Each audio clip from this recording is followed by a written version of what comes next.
টাকার জন্য দিনের রাইট করতেছি, রাইতের দিন করতেছি। হালকে আমি এত সহজে ছাইরা দিমু রে ভাই?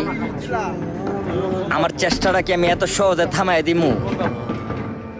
আমি তো দিনের রাইত করতেছি, রাইতের দিন করতেছি, হাড় ভাঙা পরিশ্রম করতেছি একটু ভালো থাকবো দেখিয়া, একটু ভালো তাহার লাগিয়া। আমার পরিশ্রমের কি আমি ভিতা যেতে দিমু? আমার এত কষ্ট, এত পরিশ্রম, এত স্ট্রাগল সবকিছু রেখে আমি বিসর্জন করে দিমু? এগুলা রেখে আমি বিফলে ফালাই দিমু? কাজে লাগাইতাম না? লাগামু। আল্লাহ কইছে বান্দা তুই চেষ্টা কর। আমি আল্লাহ তোরা কখন যে কি দিমু তুই অবাক হয়ে যাবি। আমি আল্লাহ তোরা অবশ্যই দিমু। আমি আল্লাহ বান্দারে কখনো নিরাশ করি না। আল্লাহ বলছে ভাই নিরাশ হইও না। আল্লাহ আমিও নিরাশ হই না। আল্লাহ আমি জানি তুমি আমার সফল করবা। অচানক ভাবে চমৎকার